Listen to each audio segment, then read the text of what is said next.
Welcome to Healers with Humor. Where healing meets heart and a whole lot of vulnerability. We're your hosts, Candace and Shelley, two healers navigating life, love, and all the messy moments in between. Because we believe that healing isn't just about crystals and meditation. It's about embracing the chaos, learning from the challenges, and finding joy in the journey. Each week, we'll share real stories, insightful conversations, and maybe even a few awkward truths just to help you navigate your own healing path. And guess what? This season, we're bringing in special guests to share their wisdom and inspire even more connection. So grab your favorite cup of coffee or tea, or just settle right in and get ready for laughs, lessons, and a whole lot of light. This is Healers with Humor. Welcome back, Bright Lights, to Healers with Humor, Season 2, Episode 3. Astrology and Healing, How the Planets Shape Your Emotional and Spiritual Growth. I'm Candace. And I'm Shelley. We're excited to be here today. We have a guest that we're interviewing, but before we reveal who that is, we're going to talk about a couple things we always talk about. So the candle for the episode today is unity. I am one with all divine creation, which is perfect for an astrology conversation, right? And then the card I pulled today is from the Sacred Traveler, Denise Lynn, and it's called Traveling Lightly, Simplify Your Life. So this tells me that understanding more about yourself through astrology is able to help you simplify your life. It allows you to travel through life in a lighter fashion, and I fully believe that astrology allows me to understand the energy of what's happening in the world, but also with me personally, and I'm able to take what resonates and what doesn't, and embrace what's happening for me so that I'm not feeling like a victim. So astrology, for me, really keeps the noise out and allows me to focus on me and what I need. And then the thing that I am obsessed with right now, so my favorite thing is the Pattern app. So I love me some astrology readings, but I can't have one every day, right? But with the Pattern app, you can. And that really allows me to just pay attention to what's happening in my chart, the transits. It kind of breaks it down a little bit more easily for me than a couple of the other different apps that are out there. And I recently created myself as my own partner in the Pattern app. So somebody shared with me that they had done that and that they were getting insights about themselves that they weren't receiving otherwise. I thought, it's genius. So self-love to the fullest. So I am now in a relationship with myself on the Pattern app, and it provides really interesting information. So little tidbit there for you. But I'm going to throw it to Shelley to introduce our guest today. Yeah, all right. So I am so excited to announce our guest today. Obviously, Candace gave it away a little bit in that we're going to be focusing on astrology and healing. But we have Meredith McCowan, who's a professional astrologer. She practices in St. Paul, Minnesota. Minnesota, right? Correct. Yes. And astrology found its way to her after a lifelong interest in science, metaphysics, astronomy, and spirituality. So she practices evolutionary astrology, which allows her to focus on the soul's growth and development throughout the lifetimes. She's also a dream worker. She's certified in Reiki and crystal healing. And you can find out more about her and her services at earthlingastrology.com. And so how I got to know you, aside from Candace telling me so many wonderful things about the readings that she had with you, and was going to your website, checking out your services. And actually, I signed up for the package that you had, which was Obsessed with Astrology, which is That's what I am. which is a fantastic deal. So it was 7 programs for $99. I got to listen to some things, like just an example, Age of Aquarius, right? Perfect for right now. Self-care for the different signs, zodiac signs, of course. Using astrology to align to your soul's purpose, and Chiron, the Wounded Healer, were a few of the ones that I checked out. Anything that you want to add to that? Is there a particular class that you find helpful? I love astrology classes and teaching astrology, and I'm always looking for, feedback from clients and, women such as yourself. Like, what do you want to learn? Because that's how I will respond. But I really like talking about the lunar nodes and the soul path and Chiron. I'm really more in line to kind of the karmic or what I call the quantum level of the birth chart. We can pull out personality traits and how we communicate, how we love, which is very important, but I love going deeper, like into the code in our DNA. That's how I think of it. Oh, love that. And that's what I experienced with my reading with you, Meredith. So I had an astrologer. I've had a couple over the last couple of years that I've worked with, and for various reasons, they either stopped or, I chose a different path. And so Meredith was introduced to me by someone that I took an Akashic Records reading program with. So she introduced me to Meredith. I signed up for a reading and I chose the Soul Path reading, which is what you were talking My about. favorite. Your Yes. favorite is now my favorite. And, I've had a lot of, like I said, I've had a lot of readings with a lot of different people. And I feel like I know a fair amount about my own chart. And so I really like receiving new perspectives and information from my astrologer. So Meredith did not disappoint. Again, that soul path reading, you're really focused on past life symbolism, current life lessons, the nodes, and Chiron. And I'm actually in my Chiron return. So we Ooh, talked about that yeah. a little bit. And I just really appreciated Meredith's style, the new information that she provided, and the newest piece of information, which was called skip steps. And Yes. yeah, so we talked really in depth about that. And we could talk more about that a little bit later if we want to. But that provided me some really great talked about maps in our journey a couple episodes ago, and so it actually provided me a little bit of a map to show me what I could continue to work on to make sure that I unlocked those skip steps or made sure that they really came in for me in this round of me being on Earth.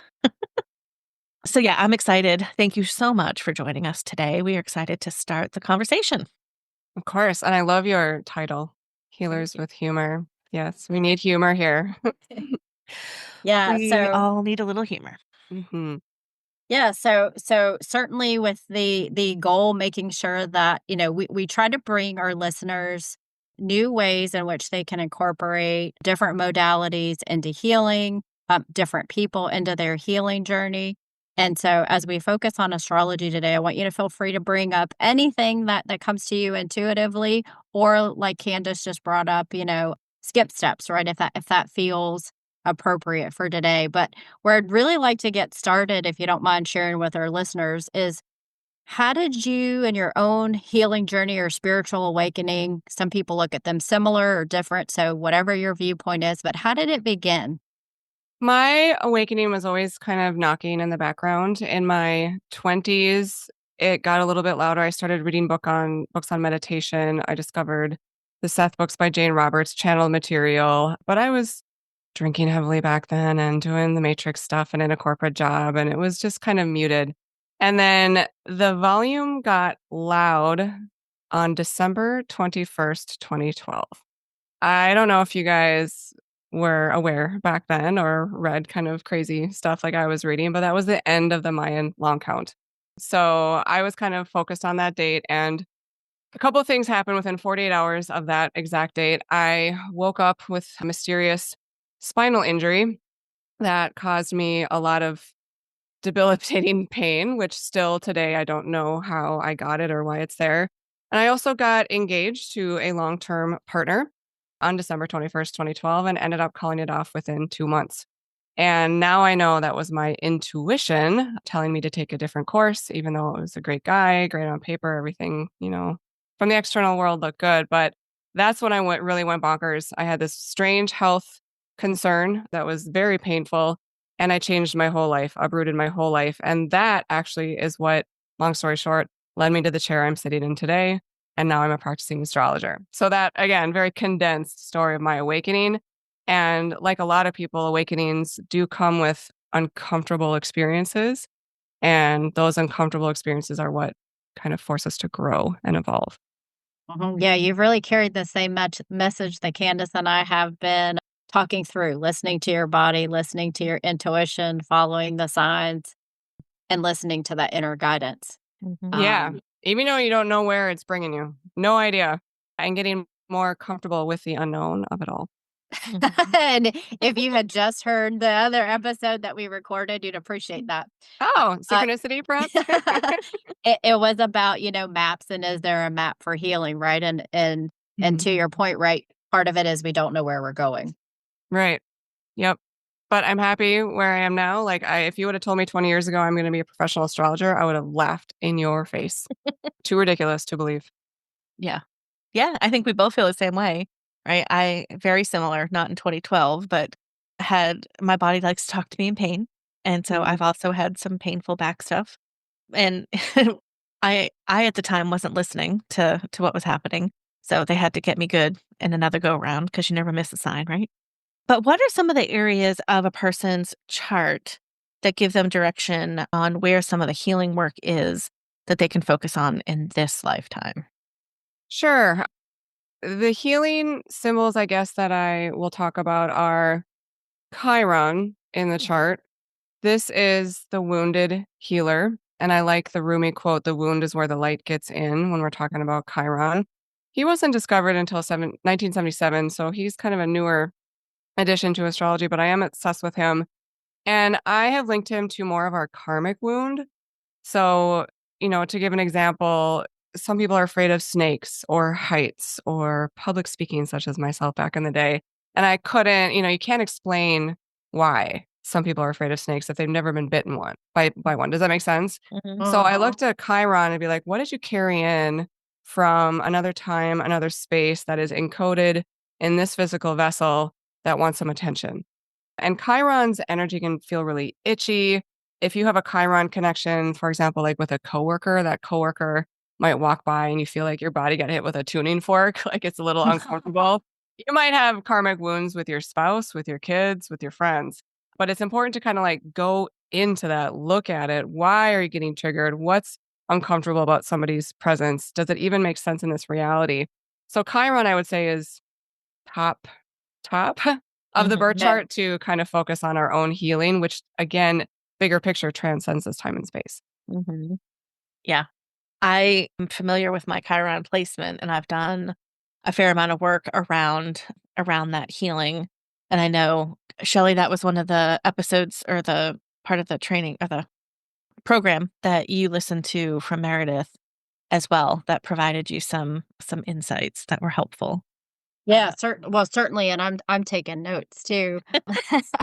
Because I do, I think it's only for me, while I've taken astrology classes and I've certainly had readings, it's for whatever reason something that I struggle to catch on quickly to, right? Candace is usually one of the people I can go talk to about it. But it's only for me most recently, I would say in the last 6 months, that I've paid more attention to both the nodes as well as Chiron. And I'd say that I need to actually do more in that space. Mhm. Yeah. So Yeah. so I'm also taking notes about what I should be doing too. There you go. So, as we all go on these journeys, right? You had a corporate job, you changed your whole life, you're now an astrologer. What brings you the greatest joy, right, in helping others on their journeys? Because when people come to you, they're typically looking for something, right? They're looking for a little bit more information about what's happening for them from an astrology perspective.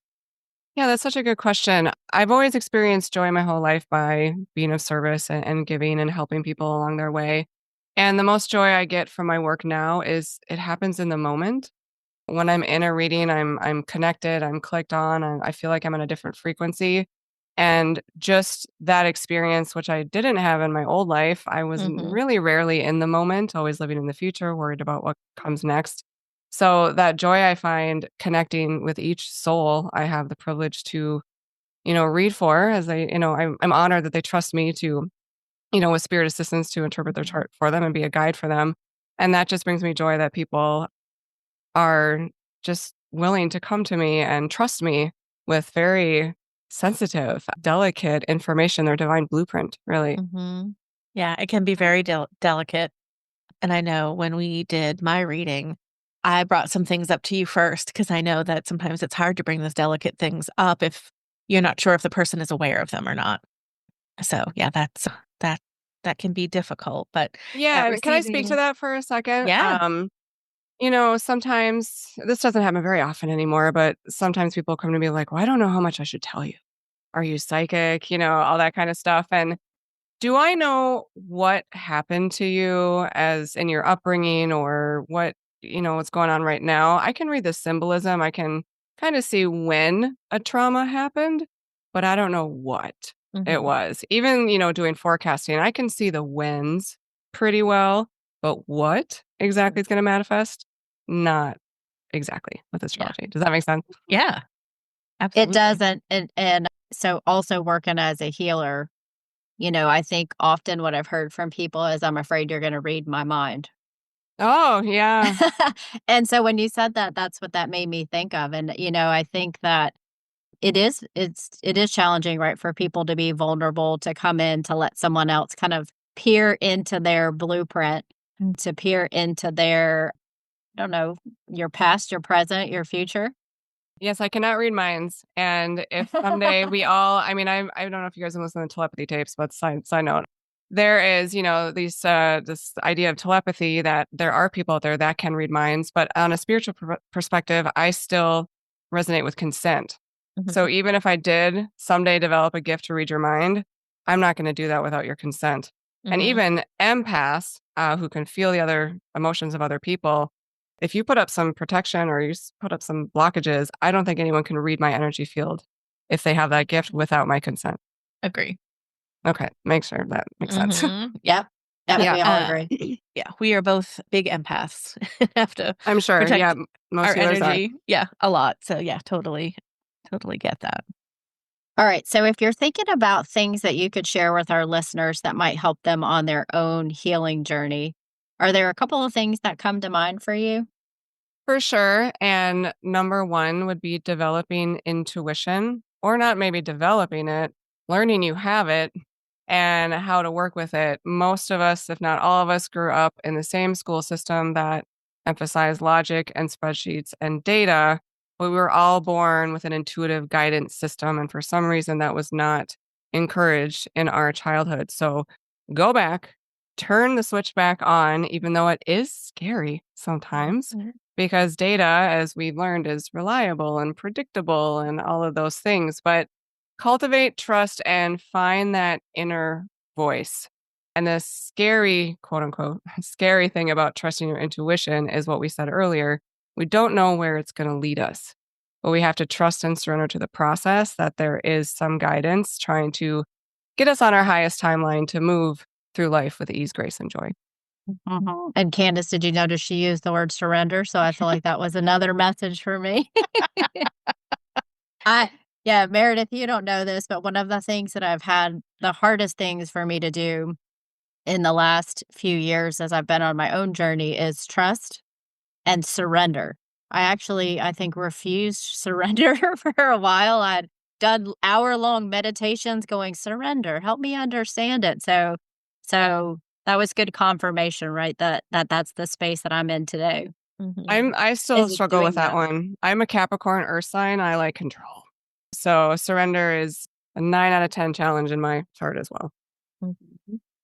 Yeah, and that intuition piece, you're spot on, right? That we've talked about in our prior episodes around, how did we start trusting that intuition, right? Because again, we all lived in the matrix and lived a very unconscious life before our awakenings. And so how do we bring that intuition back? How do we cultivate it? How do we, learn to bring it in?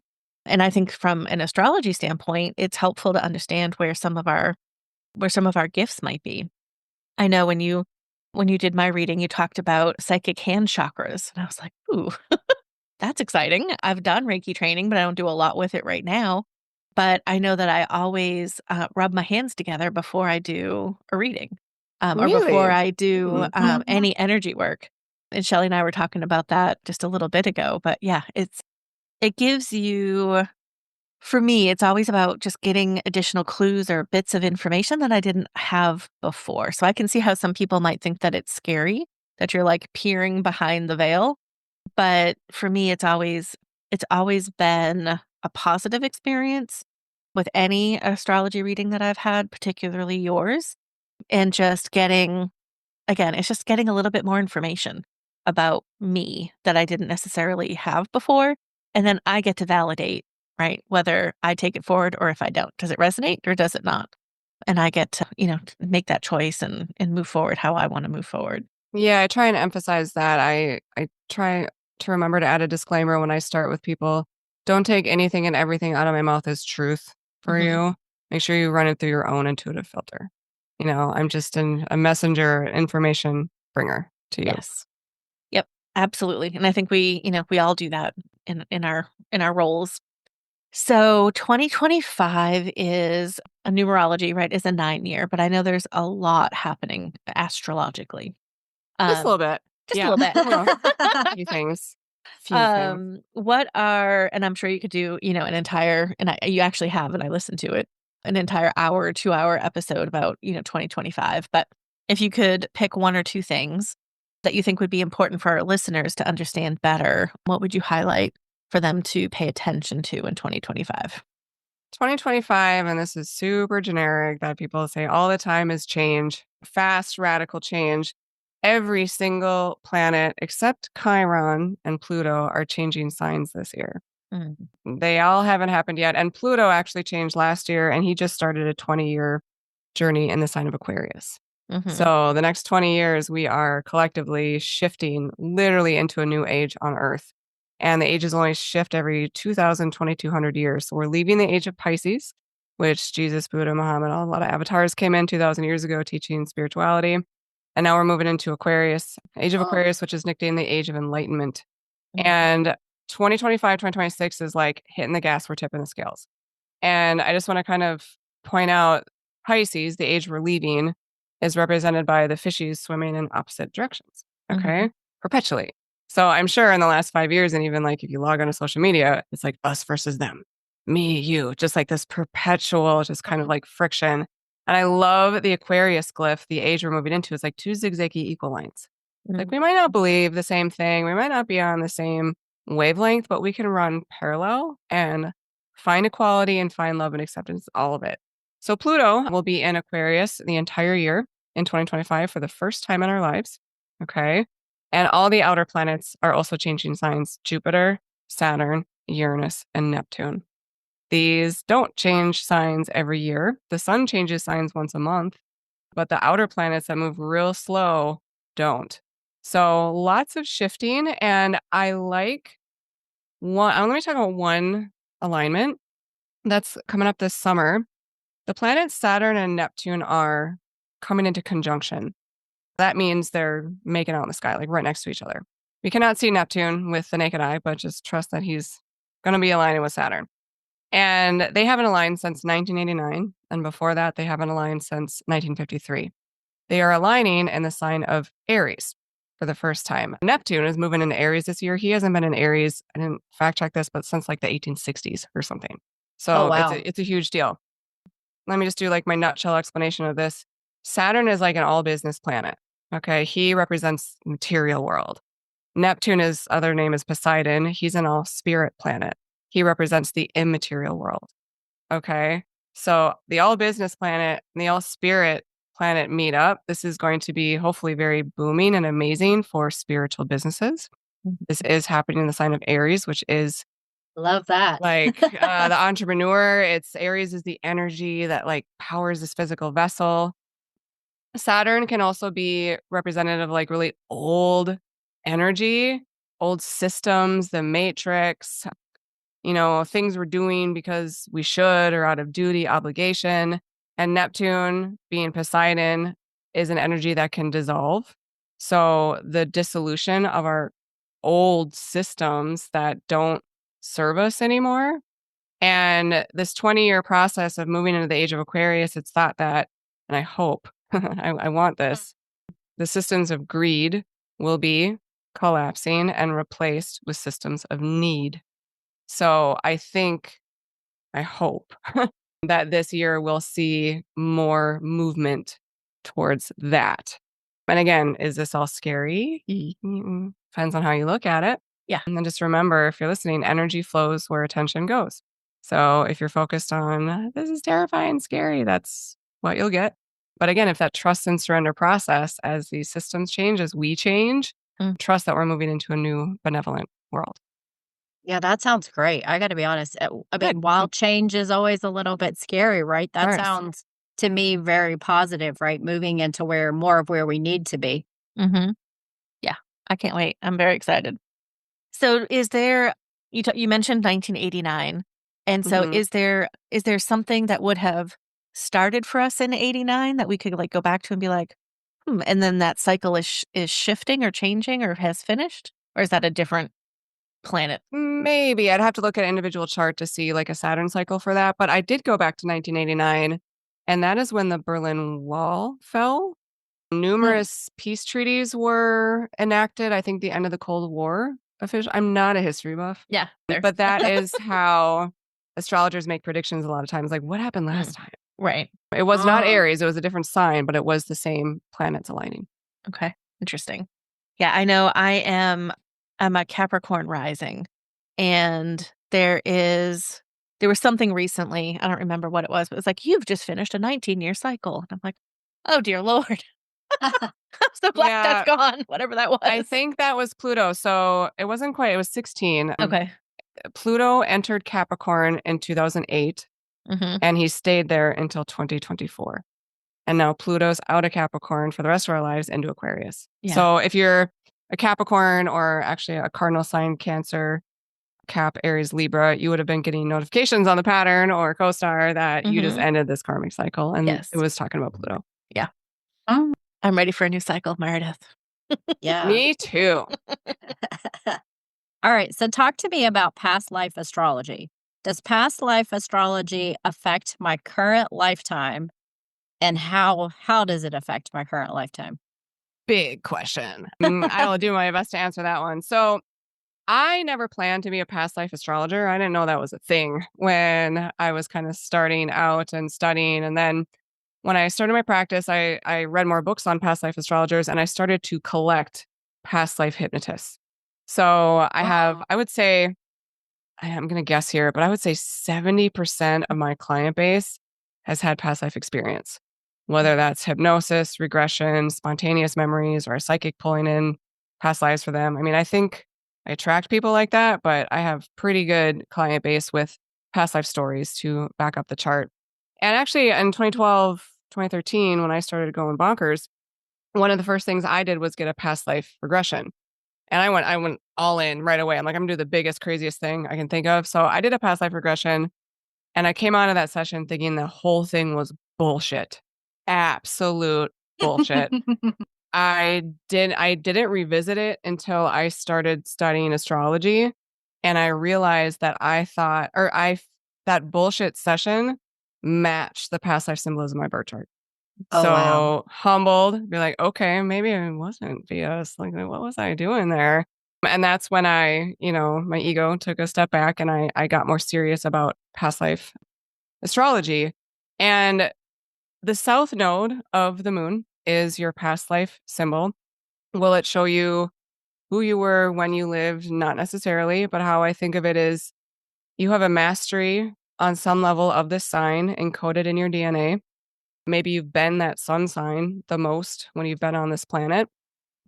And does the past life stuff affect your current incarnation? My answer is yes to that. And if you can bring conscious awareness to past life patterns and look at where you're headed in the birth chart, and intuitively you want these things that you're headed towards, but your comfort zone is what you've been doing in past lives. So, for example, my past life symbol is actually Aquarius. So, I do have a mastery of this sign, which is maybe not a coincidence as I'm trying to guide people into the new age, which I can't wait for because I'm like, finally, I'm Mm. going to get more comfortable as we go forward in time here.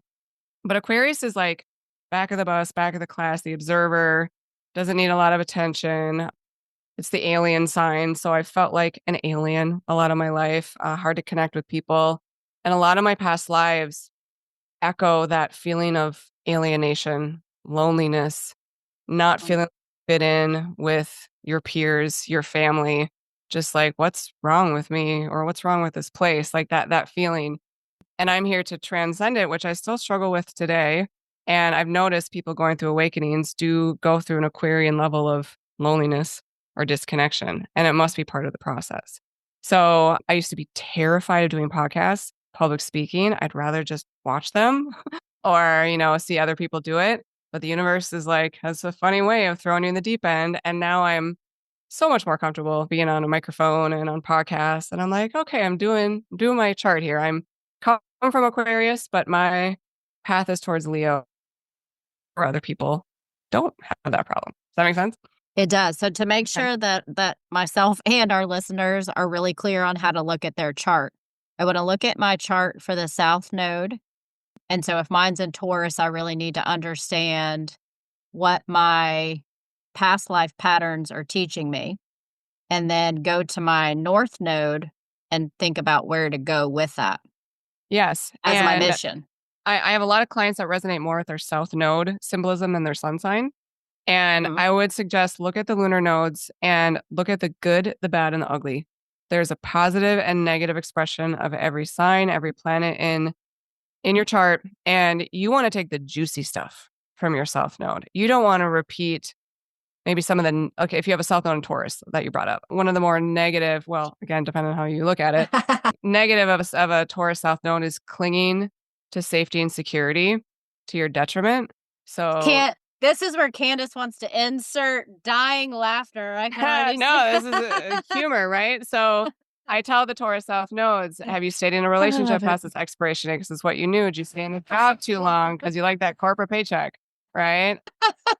She's okay. So just to make sure, since no one can see us, right, but they can hear us, everyone should know that Candace is getting a good laugh because Meredith is nailing what I need to move out of. Okay. So Shelly, I assume you're a South Node Taurus. I am. And in my corporate job with the, I'll say, put a leg in both worlds. Mhm. And I've definitely stayed in relationships longer than I should have. Candace, come on. Can I ask you a funny South Yes, Node Taurus question? Do you absolutely. still have your baby blanket or a memento for your childhood that you I, could I not part with? I don't. Ooh, okay. So you don't have the like clinging to stuff No. Taurus. A lot of Southern Taurus have like they need their baby blanket or they have Okay. a attachment to a thing. But Interesting. that's interesting for you that you don't have that piece of it. Yeah, no, but definitely that comfort piece, Mm-hmm. and I can never tell how much of it is the scientific logical because I also come from a science background. And so, right, most of my life, right, logic has been Well, really that's the Taurus. Yeah, focus. very logical. And you're heading towards Scorpio. So, ooh, that is literally jumping in the dark, deep end, looking at the quote unquote scary stuff and realizing it's not that scary. You're more powerful than the scary stuff. But that's intuition development for sure. Tauruses are intuitive, but Scorpio, their spidey senses are next level once they're defined. Yeah. So when you say she's going to Scorpio, that's her North Node? So the nodes are Okay. always opposite each other. Mhm. Yep. Interesting. Okay, I love that. Thank you for diving deeper into that for me. Yes. So fun. So we've talked about South Node and North Node. We've talked about Chiron,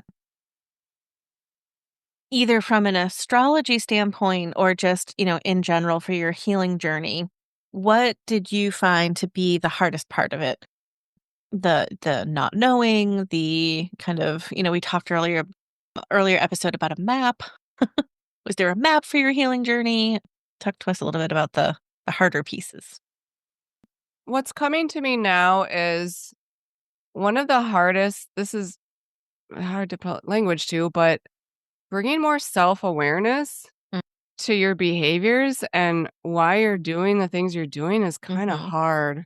Yeah. There is an ego war. I still have wars with my ego. There's the intuition and the ego. Like I still Same. have that angel devil. But, looking back and, studying your chart and looking at like more of the negative traits of some of your, sun sign, moon sign and be like, oh, I always thought that person was the bad guy, quote unquote bad guy. And I'm like, that was me. That was me. So bringing more self-awareness is magic. I encourage it, do it, but it's tough to Mhm. like look at yourself in a raw, vulnerable state and be like, ooh, yeah, I got to own that. I got to Mhm. apologize for that. Yeah, that self-awareness, which again, I encourage everyone to do it, but I don't it hasn't been easy for me. Yeah. I guess. Absolutely. No, same. I took a sabbatical from work in 2020 and Mhm. I named it, "Why do I do the things I do?" Perfect. Right.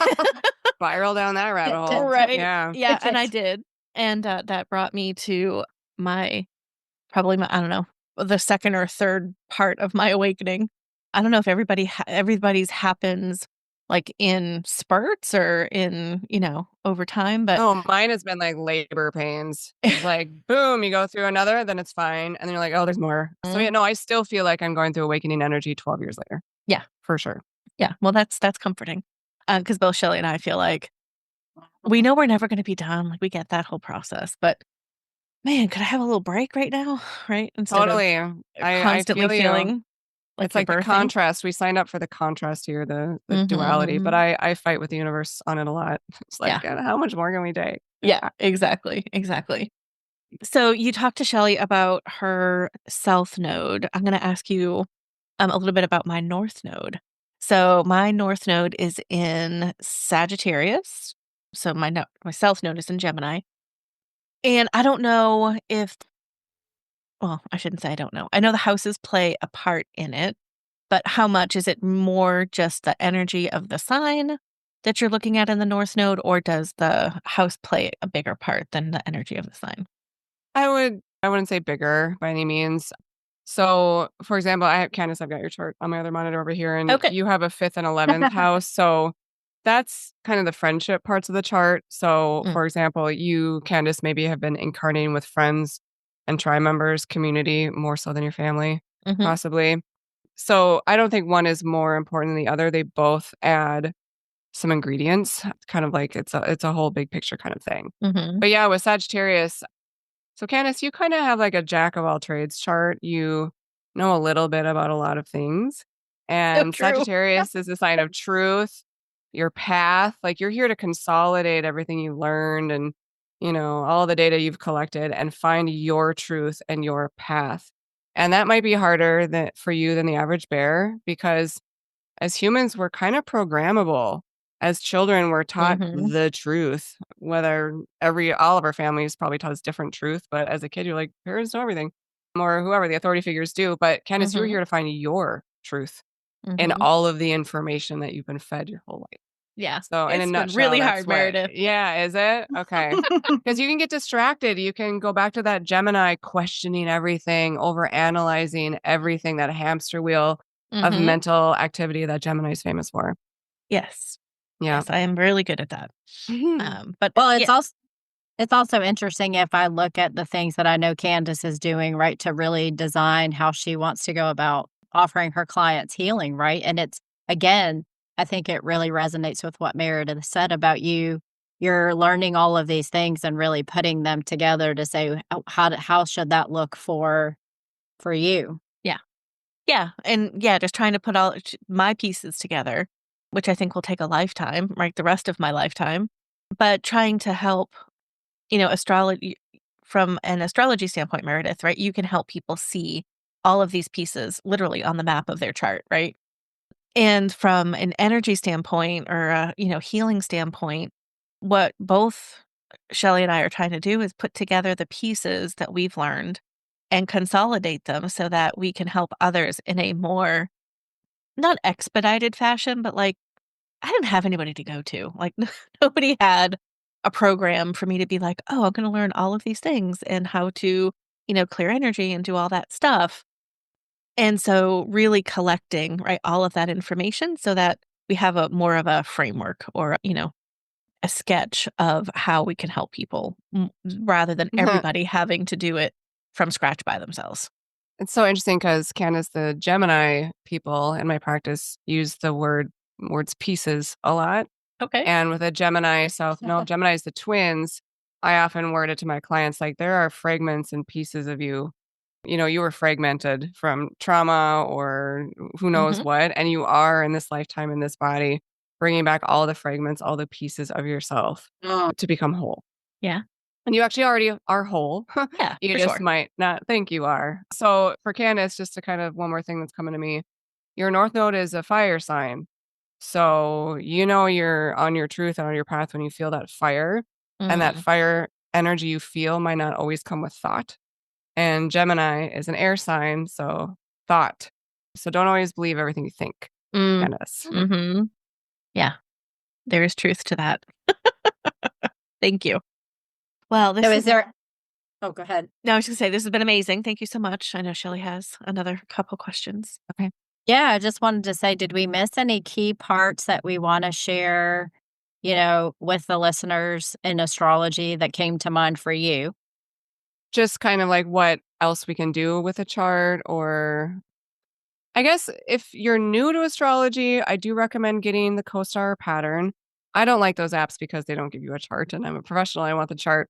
But I always recommend learning your big three, which are the sun sign, the moon sign, and the rising sign. I mean, we went way deep today. We went into the lunar nodes. That's Yeah. advanced astrology. But if you want to start simple, please get to know your sun sign, your moon sign, and your rising sign. There's plenty of resources online, books, apps to figure those out, and then learn them for the people you struggle with.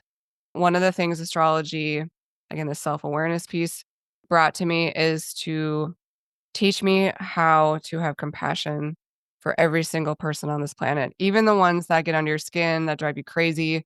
With permission, if you can look at their chart, you're like, oh, that's what they're dealing with under the surface. That's what their mask is hiding. That's maybe why they poke me this way. So, yeah, we're all unique. Like, we each have a unique vibrational frequency, which I think the birth chart maps out. Mhm. You might have an astro twin out there. Even twins born a minute or two apart have a little bit of a different frequency. And to figure out how to best align your frequencies, or to look and be like, I'm never going to align on this frequency, love them from a distance kind of thing. But yeah, I like astrology because it taught me how to have compassion and less judgment for every single being on this planet. I love that. Right, So, we've definitely all learned to be more compassionate. yeah, for sure. So when you pull your own birth chart, right, you have to know where you were born and the time, because that's really what places the whole chart. And the If you don't place. Yep. Yeah, the place and the time. If you don't have that information, can you still pull a chart for someone and get a good guide of, things if you just put in midnight for the time of birth? Yeah. If you know the day and the place, I can do enough.